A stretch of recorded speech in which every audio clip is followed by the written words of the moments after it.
News India 27 नव्या पिढीचं नवं माध्यम।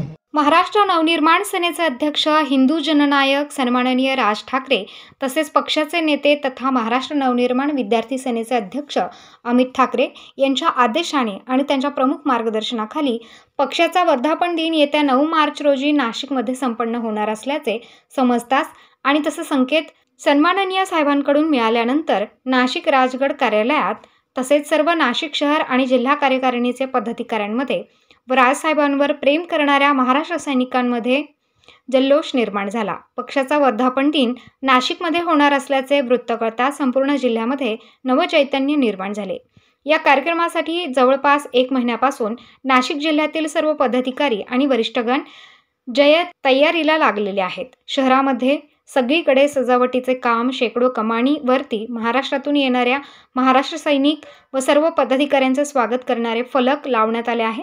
महाराष्ट्राच्या कानाकोपऱ्यातून येणारे पदाधिकारी, महाराष्ट्र सैनिक यांना कार्यक्रमस्थळी पोहोचवण्यासाठी कोणत्याही प्रकारच्या अडचणी येणार नाही याची काळजी घेण्यात येणार आहे। 9 मार्च रोजी नाशिकमध्ये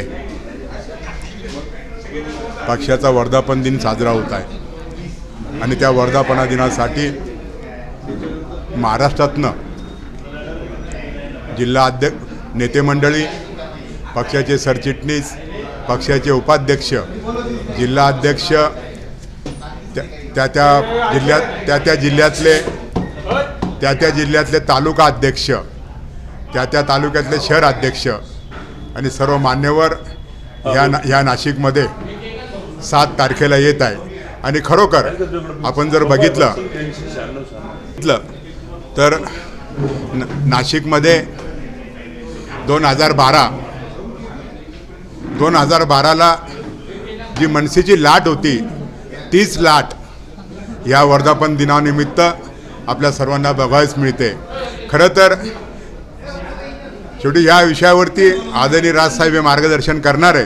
पण जर आपण बघितलं, जनतेचा जर कल बघितला, जनतेचा कल हा महाराष्ट्र निर्माणच्या बाजूने आणि मला वाटतं सर्व मनसे सैनिक, नाशिक शहरातले, नाशिक जिल्ह्यातील सर्व पदाधिकारी हा महावर्धापन दिन करण्यासाठी जोमाने तयारी करत आहे आणि संपूर्ण शहर हे मनसेमय, सर्व पदाधिकाऱ्यांच्या मदतीने संपूर्ण नाशिक शहर हे मनसेमय झालेलं आहे। येणाऱ्या ह्या 9 तारखेनंतर जो नाशिक जिल्ह्यामध्ये, नाशिक शहरामध्ये जो मनसेचा झंझावात होता तो पूर्वीप्रमाणेच ह्या मनसेचा झंझावात या नाशिकमध्ये राहणार आहे।